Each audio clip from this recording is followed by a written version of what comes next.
जी अस्सलाम वालेकुम, कैसे हैं आप सब। तो आज हम स्टार्ट करने जा रहे हैं एक्सरसाइज 1B का क्वेश्चन नंबर 1। तो मेरे पास ये बुक 1 है जिसको हम D1B बोलते हैं और उसका ये अपडेटेड 7th एडिशन यानी न्यू एडिशन मेरे पास मौजूद है। इस न्यू एडिशन का ये चैप्टर नंबर 1 चल रहा है। मैंने इस चैप्टर के नेम से एक सेपरेट प्लेलिस्ट बनाई हुई है, उसका लिंक भी नीचे डिस्क्रिप्शन में गिवन है ताकि आप लोगों को उस चैप्टर से रिलेटेड तमाम सॉल्यूशंस एक ही जगह पर आसानी से इसी प्लेलिस्ट में मिल सकें।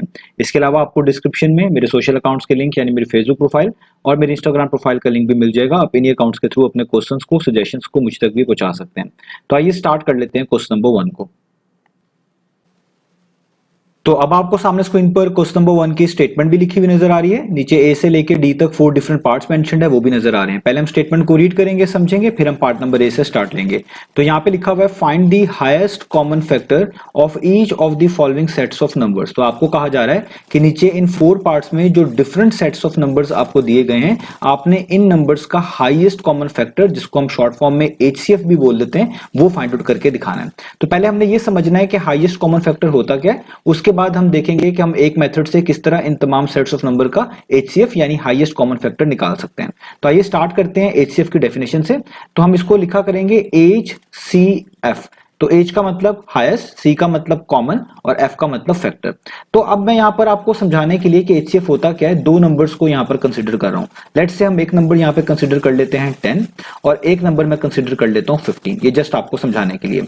अब सबसे पहले आपने समझना है फैक्टर्स क्या होते हैं। जैसे अगर आपसे कोई पूछे 10 के फैक्टर्स क्या हैं, तो आपने वो नंबर्स बताने हैं जो 10 को कंप्लीटली डिवाइड कर देते हैं। जो नंबर्स 10 को कंप्लीटली डिवाइड करते हैं वही उसके फैक्टर्स कहलाते हैं। जैसे आप देखें, हर नंबर हमेशा 1 से तो कंप्लीटली डिवाइड होता ही होता है, तो 1 तो सबका ही फैक्टर होता है, तो लिखेंगे। इसके अलावा अगर आप देखें 2 के टेबल में भी 10 आता है, यानी आप कह रहे हैं 2 5 टाइम्स 10 होता है। इसका मतलब यही है कि 10 जो है वो 2 से भी कंप्लीटली डिवाइड होता है। 2 10 को कंप्लीटली डिवाइड कर देता है, तो आप 2 को भी 10 के फैक्टर्स के तौर पे लिखेंगे। इसके अलावा 3 तो 10 को डिवाइड नहीं करता कंप्लीटली, 4 भी नहीं करता, लेकिन 5 करता है। और 5 के अलावा अगर आप देखें तो सिर्फ 10 ही बचता है जो 10 को कंप्लीटली डिवाइड करता है। तो ये जो सारे मैंने नंबर्स लिखे हैं, ये बेसिकली क्या है, ये फैक्टर्स कहलाएंगे। किसके फैक्टर्स कहलाएंगे? 10 के फैक्टर्स कहलाएंगे, जो मैंने यहां पे लिख दिए। अब आपको पता चल गया फैक्टर्स किसको बोलते हैं। अब इसी तरीके से अगर आप यहां पे फैक्टर्स लिख लें किसके, 15 के, तो मैं यहां पे 15 के फैक्टर्स भी आपको लिख के दिखाता हूं। तो 15 को डिवाइड करने वाला जो आपके पास नंबर है पहला कंप्लीटली, वो 1 तो है। 1 तो हमेशा सबको ही डिवाइड करता है, तो इसको हम लिखेंगे। इसके अलावा 2 तो 15 को कंप्लीटली डिवाइड नहीं करता, लेकिन 3 करता है। 3 5 टाइम्स 15 होता है। 4 नहीं करता, लेकिन 5 करता है। 5 3 टाइम्स 15 होता है। और इसके अलावा अगर आप नोटिस करें तो सिर्फ और सिर्फ आपके पास 15 ही बचता है जो खुद अपने आप से ही कंप्लीटली डिवाइड हो जाता है। तो ये मैंने 15 के फैक्टर्स लिख दिए। अब HCF क्या कहता है? HCF कहता है कि जब भी आपने किसी दो नंबर का या दो से ज्यादा नंबर का HCF निकालना हो, हाईएस्ट कॉमन फैक्टर निकालना हो, तो आपने सबसे बड़ा कॉमन फैक्टर ढूंढना होता है। अब देखें, ये दोनों तो फैक्टर्स हैं, 10 के भी 15 के भी, इनमें कॉमन कौन सा है और सबसे बड़ा कौन सा है? तो अगर आप नोटिस करें कि यहां पर भी 5 लिखा हुआ है मेंशन्ड और यहां पर भी 5 लिखा हुआ है। ये फैक्टर ऐसा फैक्टर है जो 10 में भी मौजूद है और 15 में भी मौजूद है। कॉमन तो हो ही गया। कॉमन का मतलब होता है जो दोनों में मौजूद हो। अगर 3 नंबर्स हुए तो तीनों में मौजूद हो, इस तरीके से हम इसको देख रहे होते हैं। तो 5 आपको एक ऐसा यहां पर नंबर पता चल रहा है जो 10 के फैक्टर्स में भी शामिल है, 15 के फैक्टर्स में भी शामिल है और सबसे बड़ा है। इससे बड़ा आप देखें, कोई भी ऐसा नंबर आपको फैक्टर के तौर पर यहां पर नजर नहीं आ रहा जो दोनों में लिखा हो और 5 से बड़ा हो, यानी कॉमन भी हो और बड़ा भी हो। तो सबसे बड़ा कॉमन फैक्टर तो 5 ही हुआ ना। तो इसलिए हम यहां पर लिखेंगे कि जो HCF होगा किसका, 10 और 15 का, वो क्या होगा, 5। और ये 5 हाईएस्ट कॉमन फैक्टर कहलाएगा और इसका मतलब होगा ये 5 जो है 10 को भी डिवाइड करेगा कंप्लीटली, क्योंकि 5 2 टाइम्स 10 होता है। और यही सेम HCF 15 को भी डिवाइड करेगा, यानी 5 15 को भी डिवाइड करेगा। 5 3 टाइम्स 15 होता है। और ये सबसे बड़ा नंबर है जो इन दोनों को डिवाइड करेगा और कॉमन है, यानी इन दोनों को डिवाइड करने वाला सबसे बड़ा कॉमन फैक्टर ही बेसिकली कहलाता है हाईएस्ट कॉमन फैक्टर। तो ये आपको समझ आ गया कि हाईएस्ट कॉमन फैक्टर बोलते किसको है। अब हम चलते हैं हाईएस्ट कॉमन फैक्टर को फाइंड आउट करने का तरीका। तो HCF के हमारे पास दो मेथड है, हम दो मेथड से HCF को फाइंड आउट कर सकते हैं। हम यहां पर अभी यूज कर रहे हैं मेथड नंबर 1, जिसको बोलते हैं प्राइम फैक्टराइजेशन मेथड। कभी कभार इसको लिस्टिंग मेथड भी जनरली कह दिया जाता है। तो हम इसी मेथड से यहां पर सारे इन पार्ट्स को सॉल्व करेंगे और इनका HCF फाइंड आउट करेंगे। तो आइए स्टार्ट करते हैं। तो अब हम स्टार्ट कर लेते हैं पार्ट नंबर ए को। तो पार्ट नंबर ए में आप देख सकते हैं हमारे पास जो नंबर गिवन है वो है 12 एंड 30। ये दो नंबर हमें गिवन है जिनका हमने HCF यानी हाईएस्ट कॉमन फैक्टर निकाल कर दिखाना है। अब याद रखिएगा, यहां पर जो मैं मेथड फॉलो कर रहा हूं उस मेथड को बोलते हैं प्राइम फैक्टराइजेशन मेथड, हम प्राइम फैक्टराइजेशन मेथड की मदद से, जिसको कभी कभार लिस्टिंग मेथड भी कह दिया जाता है, हाईएस्ट कॉमन फैक्टर जो है फाइंड आउट करने जा रहे हैं। अब इस मेथड में क्या करना होता है, इस मेथड में जो भी आपको नंबर्स यहां पर दिए गए होते हैं जिनका आपने हाईएस्ट कॉमन फैक्टर निकालना होता है, आप उनकी प्राइम फैक्टराइजेशन करते हैं। कैसे करते हैं, जैसे हम स्टार्ट करते हैं पहले 12 से, तो आपने सबसे पहले जो पहला नंबर दिया हुआ है, जैसे 12 दिया हुआ है, आपने इसको इस तरह लिख लेना है, यहां पर एक लाइन लगानी है और यहां पर भी इस तरह एक लाइन लगा लेनी है।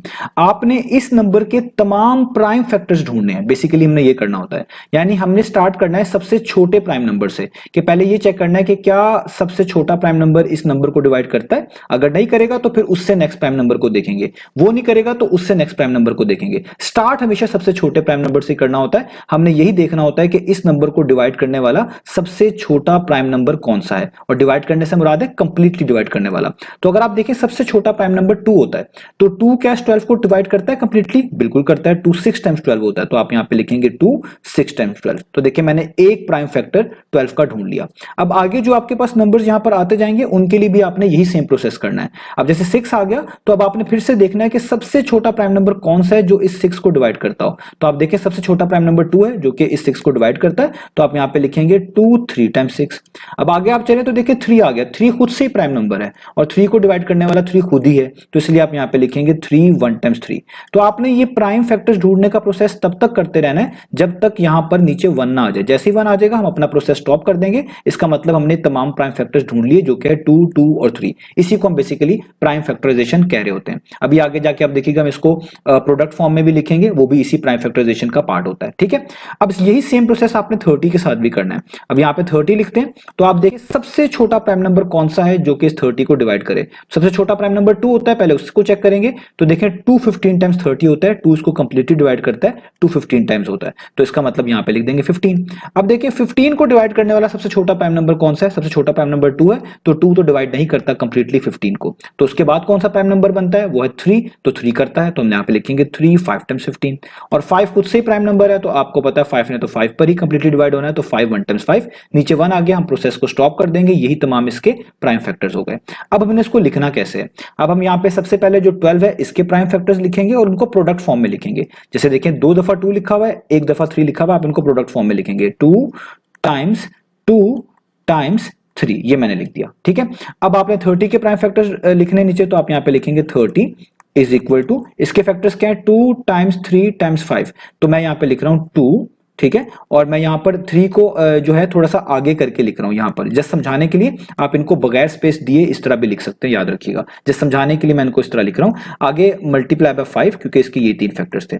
अब मैंने ऐसा क्यों लिखा, ताकि 2 के नीचे 2 आ जाए, 3 के नीचे 3 आ जाए और समझाना आसान हो जाए। आप एक साथ भी लिख सकते हैं, ये भी मैं आपको उसका एक अल्टरनेटिव मेथड भी बताना है। तो यहां तक आपने कर लिया। अब HCF में अगला प्रोसेस क्या होता है, ये तो आपने प्राइम फैक्टराइजेशन कर ली, उसके सारे प्राइम फैक्टर्स ढूंढ लिए, ये सारे 12 के प्राइम फैक्टर्स हैं, ये सारे 30 के हैं। अब आपने कॉमन फैक्टर्स ढूंढने होते हैं। कॉमन का मतलब जो दोनों में मौजूद हो। अगर 3 नंबर्स दिए हुए हैं तो तीनों में मौजूद हो, 4 दिए हुए हैं तो चारों में मौजूद हो। तो यहां पे आप देखें ये 2 ऊपर भी है, इसी तरह का एक 2 नीचे भी है, तो एक कॉमन फैक्टर तो ये हो गया, तो आप यहां पे लिख देंगे 2। ठीक है, एक कॉमन फैक्टर, जो भी कॉमन आएगा उसको एक दफा लिखेंगे। दोनों में 2 है तो एक दफा 2 लिख दें। यहां पे देखें दोनों में 3 कॉमन फैक्टर के तौर पे मौजूद है, तो आप लिखेंगे 3, तो आप यहां पे कॉमा डाल के लिख दें 3। इसको आप 2 एंड 3 भी लिख सकते हैं, याद रखिएगा, इसको आप 2 एंड 3 भी लिख सकते हैं कॉमन फैक्टर के तौर पे। इसके अलावा कोई भी कॉमन फैक्टर नहीं है, ये ऊपर 2 मौजूद है लेकिन नीचे नहीं है, ये नीचे 5 है ऊपर नहीं है। तो HCF किसको बोला करेंगे, यानी हाईएस्ट कॉमन फैक्टर किसको बोला करेंगे, कि जो आपके पास ये कॉमन फैक्टर्स आया करेंगे आप इनको मल्टीप्लाई कर दें। तो कॉमन फैक्टर्स क्या है, 2 और 3, तो आप इनको मल्टीप्लाई कर देंगे, यानी 2 मल्टीप्लाई बाय 3 कर देंगे, और 2 मल्टीप्लाई बाय 3 क्या होता है 6। तो आपने ए पार्ट में कॉमन फैक्टर निकाल लिया, कौन सा वाला, हाईएस्ट कॉमन फैक्टर, जो कि 6, यानी 6 सबसे बड़ा कॉमन फैक्टर है जो कि इन दोनों को डिवाइड करता है। यानी 6 2 टाइम्स भी 12 होता है और 6 5 टाइम्स भी 30 होता है, और इससे बड़ा कोई भी नंबर आपको नहीं मिलेगा जो इन दोनों नंबर्स को डिवाइड करता हो, इसलिए हम इसको हाईएस्ट कॉमन फैक्टर बोलते हैं। तो ये हमने इस तरीके से प्राइम फैक्टराइजेशन मेथड के जरिए हाईएस्ट कॉमन फैक्टर निकाल लिया। अब यहां पर एक चीज और इंपॉर्टेंट है जो मैं आपको स्टार्ट में बता दूं ताकि आप लोग कंफ्यूज ना हो। हम कभी कभार यहां पर बहुत सारे फैक्टर्स आ जाते हैं, इनको इंडेक्स फॉर्म में भी लिख लेते हैं, एक तरह का इनका इंडेक्स लिख लेते हैं, पार की फॉर्म में लिख लेते हैं। जैसे आप देखें ये दोनों 2 मल्टीप्लाई हो रहे हैं, और ये आपको पता है कि जब भी दो एक चीजें मल्टीप्लाई होती हैं उनके ऊपर पार्ट 2 लिखी जाती है। कैसे, जैसे 2 दफा 2 मल्टीप्लाई हो रहा है तो आप लिखेंगे 2 रेज टू पावर 2, आगे 3 एक दफा ये, इसको वैसे आप रहने देंगे, आप इसको ऐसे भी लिख सकते हैं। यहाँ पे सब चीज ही एक दफा है तो आप एक दफा लिखेंगे 2 टाइम्स 3 टाइम्स 5। अब कॉमन कैसे निकालेंगे, ये 3 आप देखें कॉमन है ऊपर नीचे, तो ये देखिए मैंने यहाँ पे 3 लिखा था, आपको बताया था। अब इनमें कैसे कॉमन निकालेंगे, यहाँ पे तो ऊपर जो 2 है उसके ऊपर पार्ट 2 है, इसको इंडेक्स भी बोलते हैं, इसका इंडेक्स 2 है, और नीचे वाले 2 के ऊपर कोई पार्ट नहीं यानी 1 है। तो हाईएस्ट कॉमन फैक्टर में आपने याद रखना है, जब भी ऐसा सिनेरियो आए कि आपके पास पार्ट्स का फर्क आ रहा हो बाकी बेसिस सेम हो, इसकी ये भी 2 है ये भी 2 है, बस पार्ट का फर्क है। तो हाईएस्ट कॉमन फैक्टर में आप उसी टर्म को as a common factor choose करेंगे जिसके ऊपर पार छोटी हो। जैसे ऊपर देखें 2 के ऊपर पार 2 है और नीचे देखें 2 के ऊपर कोई पार नहीं यानी पार 1 है, तो 1 पार छोटी है, तो आप इसी टर्म को जिसके ऊपर छोटी पार है जस्ट कॉमन के तौर पे एक दफा लिखेंगे, जिस तरह मैंने यहाँ पे लिखा था। तो इस तरह भी आप करेंगे तो भी आपका मेथड ठीक है, तो भी आपका आंसर ठीक आएगा। हम ये मैंने दोनों इसलिए बता दिए ताकि आगे अगर मैं ये भी फॉलो कर रहा हूं तो आपको समझ आ जाए। तो आप इस फॉर्म में भी लिख सकते हैं, लेकिन अगर फैक्टर ज्यादा हो तो आप उनको इस तरह की इंडेक्स वाली फॉर्म में लिख के भी चीजों को मैनेज कर सकते हैं। भाई याद रखिएगा, जो भी चीज कॉमन होगी उसमें जो छोटी पार वाली टर्म है उसी को आपने कॉमन फैक्टर के तौर पे लिखना होता है एचसीएफ के अंदर, ठीक है। तो यहां पर हमारा ये ए पार्ट हो गया। अब इसी पैटर्न पे हम बाकी पार्ट भी करते हैं। तो आइए स्टार्ट करते हैं नेक्स्ट पार्ट को। तो अब हम स्टार्ट कर लेते हैं पार्ट नंबर बी को। तो पार्ट नंबर बी में हमारे पास कौन कौन से नंबर्स हैं, एक है 84 और जो दूसरा है आपके पास वो है 156। तो हमने प्राइम फैक्टराइजेशन के जरिए हाईएस्ट कॉमन फैक्टर निकालना है, तो आइए पहले इन दोनों की प्राइम फैक्टराइजेशन कर लेते हैं। तो हम पहले 84 से स्टार्ट करेंगे। अब आपको चीजें समझ आ गई होंगी। हमने सबसे पहले देखना है कि सबसे छोटा प्राइम नंबर कौन सा है जो इस नंबर 84 को डिवाइड करता है। अब 84 का आप लास्ट डिजिट देखें वो 4 है। आप ये चीजें जानते हैं कि ऐसा कोई भी नंबर जिसका लास्ट डिजिट एक इवन नंबर हो वो हमेशा 2 पर डिवाइड होता है, और 2 ही सबसे छोटा प्राइम नंबर है। तो अगर आप 84 को 2 पर डिवाइड करेंगे तो आपको क्या मिलेगा, 242 टाइम्स। तो 2 को 42 से मल्टीप्लाई करें तो 84 आता है। अब आगे चलें तो देखिए 42 आ गया। तो 42 को देखना है कि सबसे छोटा प्राइम नंबर कौन सा है जो उसको डिवाइड करता हो। तो 42 को भी डिवाइड करने वाला सबसे छोटा प्राइम नंबर 2 है, क्योंकि 2 21 टाइम्स कितना होता है, 42। आगे आप देखें 21 को डिवाइड करने वाला सबसे छोटा प्राइम नंबर कौन सा है। तो 2 तो नहीं डिवाइड करता, 2 तो इसको कंप्लीटली डिवाइड नहीं करेगा, लेकिन 3 जरूर करता है, और 3 प्राइम नंबर भी है। तो इसका मतलब सबसे छोटा प्राइम नंबर 3 हुआ जो इस नंबर को डिवाइड करेगा। तो 3 7 टाइम्स, और 7 खुद से प्राइम नंबर है तो आप लिख सकते हैं 7 1 टाइम्स। ये हमारी इसकी प्राइम फैक्टराइजेशन हो गई। नीचे 1 आ गया, ये हमने प्रोसेस स्टॉप कर दिया। आगे चलते हैं 156 की तरफ, इसकी प्राइम फैक्टराइजेशन करते हैं। तो 156 भी आप देखें 2 पर डिवाइड होगा सबसे छोटे प्राइम नंबर से, यानी आप लिखेंगे 2 78 टाइम्स कितना होता है, 156। अब 78 को भी देखें, इसका भी लास्ट डिजिट इवन है, 8 है, तो ये भी 2 पर लाजमी डिवाइड होगा। तो 239 टाइम्स कितना होगा, वो हो जाएगा 78। तो अब 39 को आपने देखना है कि क्या ये भी 2 पर कंप्लीटली डिविजिबल है, तो ऐसा नहीं है। वैसे भी इसका लास्ट डिजिट देखें ऑड नंबर है, तो ये पूरा नंबर भी कंप्लीटली डिवाइड नहीं होगा 2 पर। लेकिन क्या 3 पर होता है, बिल्कुल होता है। 3 13 टाइम्स कितना होता है, 39। तो अब आप देखें 13 बचा, 13 खुद से एक प्राइम नंबर है तो इसने तो अपने आप ही पर कंप्लीटली डिवाइड होना है, तो 13 1 टाइम्स। तो हमने इनकी प्राइम फैक्टराइजेशन एक तरह की कर ली। अब हम इनके प्राइम फैक्टर्स को लिख लेते हैं प्रोडक्ट फॉर्म में, यानी ये 84 है, इसके प्राइम फैक्टर्स क्या है, 2 दफा 2, 1 दफा 3 और 1 दफा 7। अब आपने यहाँ पर इस चीज का ख्याल रखना है, मैं यहाँ पर चीजों को आपके लिए आसानी के लिए मैनेज कर रहा हूँ कि आप यूं भी इसको लिख सकते हैं कि ये 2 दफा 2 है, तो इसका मतलब है 2⁻²। जब आप इनको प्रोडक्ट फॉर्म में लिखेंगे तो इसका मतलब ये बनेगा। मैं यहाँ पर पहले लिख देता हूँ, यहाँ पे इसके सारे प्राइम फैक्टर्स कौन कौन से हैं, 2 दफा 2, पहले मैं यहाँ पे ऐसे लिख रहा हूँ, 1 दफा 3 और 1 दफा 7, ये मैंने लिख दिया प्रोडक्ट फॉर्म में। अगर मैं यहाँ पे भी लिख दूं 156 के, तो वो किसने हैं, वो है 2 दफा 2, 2 दफा 2 और 1 दफा 3, 1 दफा 3 और 1 दफा 13। उसको मैं थोड़ा सा आगे करके इस तरीके से लिख लेता हूँ। आप इसको ऐसे भी लिख सकते हैं जो मैंने आपको भी बताया। ये 2 दफा 2 है, इसका मतलब है 2⁻²। 3 आगे 1 दफा है, 7 1 दफा, ये इसको छोड़ दें। यहाँ पर भी देखें ये 2 दफा 2 है, तो आप लिखेंगे 2⁻², आगे 3 1 दफा ही है और 13 1 दफा ही है, इसको आगे लिख दें। तो दोनों में से आप कोई एक मेथड को अडॉप्ट कर सकते हैं, दोनों ही बिल्कुल ठीक है। या तो ये पहले वाला कर लें या तो ये दूसरा वाला कर लें, ठीक है। अब हम इनके लिखेंगे कॉमन फैक्टर्स। तो मैं यहाँ पे लिखूंगा कॉमन फैक्टर्स के इनमें कॉमन क्या आ रहे हैं, वो फैक्टर जो ऊपर भी मौजूद है नीचे भी। अगर आप यहां से देखें, ये ऊपर भी है नीचे भी 2, ये ऊपर भी है नीचे भी 2, ये भी ऊपर भी है नीचे भी है 3, और इधर और कोई कॉमन नहीं है। तो आप लिखेंगे यहाँ पे कॉमन फैक्टर्स हैं 2, 2, 3, यानी हर कॉमन फैक्टर को एक दफा लिखा है। ये 2 दफा था, एक दफा ये 2, एक दफा ये वाला कॉमन फैक्टर 2, इन दोनों को एक एक दफा लिख दिया और एक दफा 3 को लिख दिया। यहां से भी आप ऐसे ही कर सकते थे, देखिए 3 भी कॉमन इधर भी आ रहा है और इधर ये 2 का स्क्वायर दोनों में है ऊपर नीचे। तो मैंने आपको बताया था एचसीएफ के केस में जब इस तरह पार्ट्स आए और वो कॉमन फैक्टर की फॉर्म में हो तो आपने उस पार को कंसिडर करना होता है, उस टर्म वाली पार को कंसिडर करना होता है जिसपे छोटी पार हो। अब इधर दोनों ही पे पार 2 है तो इसका मतलब इधर कॉमन फैक्टर भी 2 ही होगा। तो आप देखिए 2 दफा 2 मैंने यहां पर भी लिखा हुआ है, आप इसको 2 का स्क्वायर भी लिख सकते थे, एक ही बात है। अब आगे आपने एचसीएफ निकाल लेना है। हाईएस्ट कॉमन फैक्टर क्या होता है कि जो भी आपके पास कॉमन फैक्टर्स आए होंगे इनको मल्टीप्लाई कर दें, प्रोडक्ट फॉर्म में लिखें और मल्टीप्लाई कर दें। तो मैं इनको लिखूंगा 2 टाइम्स 2 टाइम्स 3 और अब आप इनको मल्टीप्लाई कर दें। 2 टाइम्स कितना होता है 4, 3 टाइम्स कितना होता है 12, तो आपका आंसर आ गया 12। इधर भी ऐसे ही करना था, अगर आप देखते इधर दोनों में कॉमन था 2 का स्क्वायर और एक दफा 3, तो 2 का स्क्वायर कितना होता है वो होता है 4 और यहाँ पे 3 साथ वैसे और 4 3 टाइम्स 12, तब भी बात यही होती। तो मैंने आपको दोनों साथ साथ बता रहा हूं ताकि आप लोग कंफ्यूज ना हो, अगर किसी ने ऐसे किया हुआ है वो भी ठीक है, कोई ऐसे कर रहा है वो भी ठीक है, ठीक है। तो यहाँ पे हमारे पास इसका ये बी पार्ट फिनिश हो गया। अब चलते हैं इसके नेक्स्ट पार्ट की तरफ। तो अब हम स्टार्ट करते हैं इसका सी पार्ट। तो सी पार्ट पे हमारे पास 3 नंबर्स आ गए हैं, पहले लिखा हुआ 15, उसके बाद कॉमा, आगे 60 और लास्ट वाला नंबर हमारे पास क्या है वो है 75। तो ये 3 नंबर्स आ गए। अब हमने पहले इन तीनों नंबर्स की प्राइम फैक्टराइजेशन कर लेनी है। तो 15 से स्टार्ट करते हैं। तो 15 को डिवाइड करने वाला सबसे छोटा प्राइम नंबर 3 ही है, क्योंकि 2 तो कंप्लीटली डिवाइड नहीं करता, 3 जरूर करता है। 3 5 टाइम्स कितना होता है 15 और 5 से प्राइम नंबर है, आपको पता है 5 1 टाइम्स ही 5 होगा। ये हमने इसकी प्राइम फैक्टराइजेशन कर ली। आगे 60 की बारी। तो 60 को सबसे छोटा प्राइम नंबर जो डिवाइड करता है कंप्लीटली वो 2 है। 2 30 टाइम्स कितना होता है 60। 30 को भी डिवाइड करने वाला सबसे छोटा प्राइम नंबर 2 है। 2 15 टाइम्स कितना होता है 30। 15 को सबसे छोटा प्राइम नंबर डिवाइड करने वाला 3 है। 3 5 टाइम्स 15 और 5 तो खुद से ही प्राइम नंबर है, तो 5 1 टाइम्स 5, ये इसकी प्राइम फैक्टराइजेशन हो गई। अब हम बात कर लेते हैं 75 की। तो ये आपने चीजें ये भी ध्यान में रखनी है, जो डिविजिबिलिटी रूल्स होते हैं कि अगर किसी नंबर का लास्ट डिजिट 5 हो तो वो लाजमी 5 पर डिवाइड होता है। अभी जो 75 है इसने 2 पर डिवाइड नहीं होना आपके पास। इसी तरीके से अगर आप देखें 75 को 3 पर, तो ये 3 पर जरूर डिवाइड होगा और इसको 5 पे देखेंगे तो 5 पे तो लाजमी होगा। तो इसका मतलब सबसे छोटा प्राइम नंबर 3 बना। लेकिन ये आपने डिविजिबिलिटी रूल्स याद रखने कि अगर किसी का लास्ट डिजिट 5 हो तो वो 5 पर जरूर होता है। तो ये 5 पर भी डिवाइड होता है, वो भी प्राइम नंबर है, लेकिन ये 3 पर भी होता है। तो सबसे छोटा प्राइम नंबर से हमने स्टार्ट करना होता है, सबसे छोटा नंबर 3 है जो कि इसको कंप्लीटली डिवाइड कर रहा है। तो इसलिए मैं लिखूंगा 3 25 टाइम्स।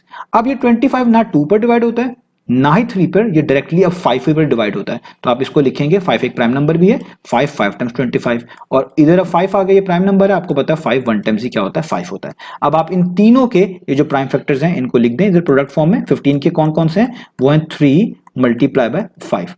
इस 60 के कौन कौन से हैं वो है 2 दफा 2 है, 1 दफा 3, 1 दफा 5। तो आप यहाँ पे लिखेंगे 2 दफा 2, 1 दफा 3 और 1 दफा 5। तो मैं इनको अरेंज करके लिख रहा हूँ, ये जो 3 और 5 है इनको पहले लिख रहा हूँ ताकि 3 और 5 के नीचे आ जाए, और जो दोनों 2 हैं उनको बाद में लिख रहा हूँ। इनमें आगे पीछे करके लिख लेने से कोई फर्क नहीं पड़ता, ये सब के सब मल्टीप्लाई हो रहे होते हैं। आप चाहे इन दो 2 को पहले लिख लें या आप इस तरह बाद में लिख लें, कोई फर्क नहीं पड़ता। 5 को पहले लिख लें बाद में लिख लें, कोई फर्क नहीं पड़ता। मैंने जस्ट इसलिए ऐसे लिखा है ताकि 3 के नीचे 3 आए, 5 के नीचे 5 आए। आगे आप देखें 75 है, इसके भी आपके पास प्राइम फैक्टर्स कितने, एक दफा 3 है और 2 दफा 5 है। तो मैं यहां पे लिखूंगा 3, एक दफा 5 यहां पर और एक दफा और 5 है, तो वो मैं यहां पे लिख देता हूं इधर इसके आगे। ये मैंने सबके प्राइम फैक्टर्स लिख लिए। अब आपने कॉमन ढूंढने, अब यहाँ पे 3 नंबर्स है तो तीनों में कॉमन ढूंढने। जैसे आप देखें यहाँ पर ये तीनों में 3 है एज अ कॉमन फैक्टर, यहाँ पे आप देखें ये तीनों में 5 है एज अ कॉमन फैक्टर। तो यहाँ पर ये 5 नीचे है, इस तरह के ऊपर नहीं है, ये 2 बीच में है, ऊपर और नीचे नहीं है, तो ये कॉमन नहीं है। तो सिर्फ कॉमन फैक्टर्स आपके पास क्या है यहाँ पर मैं लिख देता हूं। तो हमारे पास कॉमन फैक्टर्स क्या आ गए, एक दफा 3 और कॉमा और एक दफा 5। अब आप इन्हीं कॉमन फैक्टर्स को जब मल्टीप्लाई कर देते हैं तो वो आपका HCF होता है। तो एक दफा 3 है और एक दफा 5 है, इनको मल्टीप्लाई कर दें, 3 टाइम्स 5 करना पड़ेगा।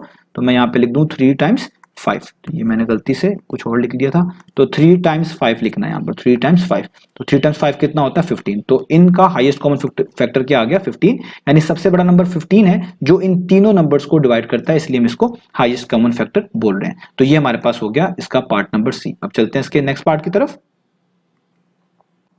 तो अब हम स्टार्ट कर लेते हैं पार्ट नंबर डी को। तो पार्ट नंबर डी में जो हमारे पास यहाँ पर नंबर्स गिवन है मैं यहाँ पे लिख रहा हूँ। सबसे पहला नंबर 77 है, फिर 91 है और जो लास्ट यानी थर्ड नंबर है वो है 143। अब हमने इन तीनों नंबर का हाईएस्ट कॉमन फैक्टर निकाल कर दिखाना है with the help of prime factorization method. तो सबसे पहले मैं 77 की प्राइम फैक्टराइजेशन करूंगा, यानी मैंने ऐसा प्राइम नंबर ढूंढना जो सबसे छोटा हो और 77 को कंप्लीटली डिवाइड करता हो। अब आपको कुछ डिविजिबिलिटी रूल्स आने चाहिए, इससे आपको हेल्प मिलेगी बगैर कैलकुलेटर के इनके प्राइम फैक्टर्स को ढूंढने में। जैसे आप देखें ये नंबर 77 है, इसका लास्ट डिजिट 7 है जो कि एक ऑड डिजिट है, यानी एक ऑड नंबर है, ऐसा नंबर है जो 2 के टेबल पर नहीं आता, 2 पर कंप्लीट डिवाइड नहीं होता। ऐसे सिनेरियो में आपका जो पूरा नंबर भी होगा वो भी कभी भी 2 पर कंप्लीटली डिवाइड नहीं होगा। तो 77 कंप्लीटली डिवाइड नहीं होता 2 पर, तो आपको 2 पर चेक करने की जरूरत नहीं है। 2 के आगे जो प्राइम नंबर आता है वो 3 है, तो आप देखें क्या ये 3 पर कंप्लीटली डिवाइड होता है। तो उसके लिए आपने ये करना होता है कि जो भी आपके पास नंबर दिया हो आप उसके तमाम डिजिट्स को ऐड कर दें। इसमें दोनों डिजिट 7 है, 7 + 7 करें 14 आता है। तो चेक करें क्या 14 3 पर कंप्लीटली डिवाइड होता है या 14 3 के टेबल में आता है। तो 14 नहीं आता 3 के टेबल पे, 3 पर कंप्लीटली डिवाइड नहीं होता, तो ये पूरा नंबर भी 3 पर कंप्लीटली डिवाइड नहीं होगा। अब हमें 3 पर डिवीजन चेक करने की जरूरत नहीं है। अब 3 के बाद नेक्स्ट प्राइम नंबर जो आता है वो आता है 5। तो 5 के लिए लास्ट डिजिट 0 होना चाहिए या 5 होना चाहिए किसी भी नंबर का, तभी वो कंप्लीटली नंबर जो है ना 5 पर डिवाइड हो रहा होता है। तो इसका लास्ट डिजिट ना 0 है ना 5 है, तो ये 5 पर भी डिवाइड नहीं होता।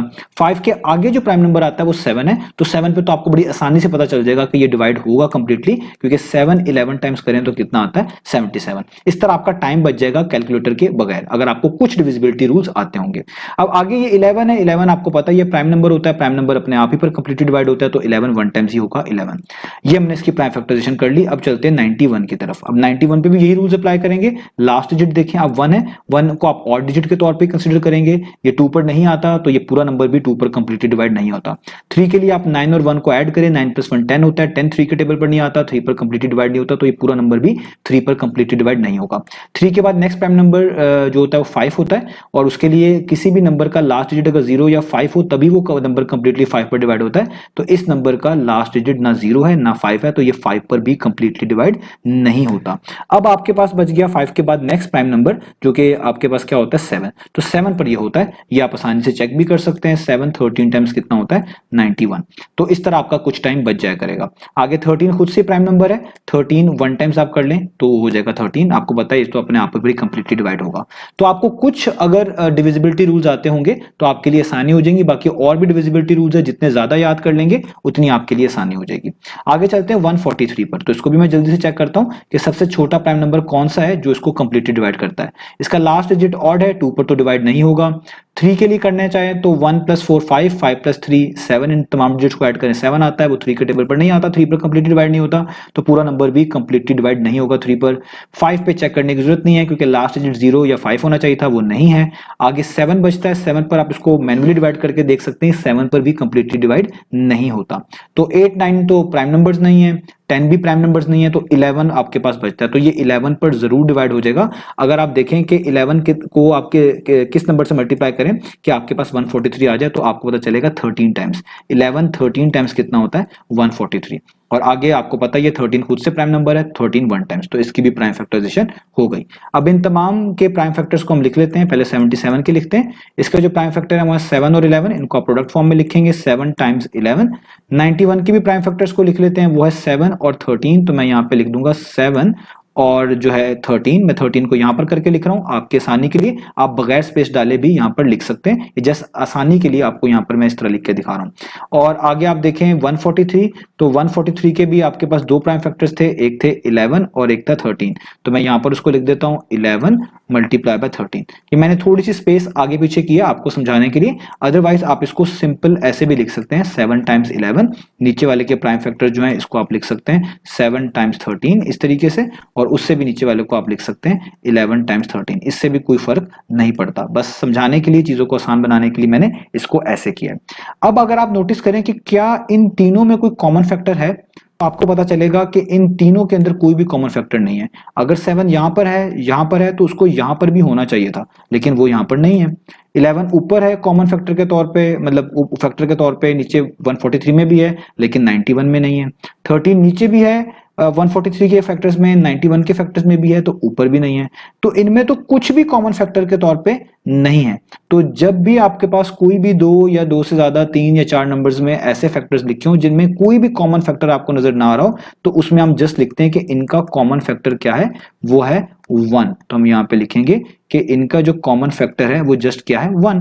1 के अलावा कुछ भी कॉमन फैक्टर नहीं है। वो क्यों? क्योंकि अगर आप देखें कि 77 भी किससे डिवाइड होता है 1। तो अगर मैं यहाँ पर आपको आसानी के लिए समझाने के लिए लिख दूं कि अगर मैं सबके आगे मल्टीप्लाई बाय 1 भी लिख देता तो 1 इन सबके कॉमन फैक्टर है। 177 को भी कंप्लीटली डिवाइड करता है 177 टाइम्स, 191 को भी कंप्लीटली डिवाइड करता है 191 टाइम्स, और 1 जो है 143 को भी कंप्लीटली डिवाइड करता है यानी 143 टाइम्स। तो इनका कॉमन फैक्टर क्या हुआ 1। तो अगर किसी भी नंबर में कोई भी कॉमन फैक्टर नहीं होगा तो आपने खुद से उसको क्या कंसीडर कर लेना 1। तो अब ये नंबर ही एक है तो यही इनका HCF होगा। तो आप लिखेंगे इसका HCF भी क्या है 1 है।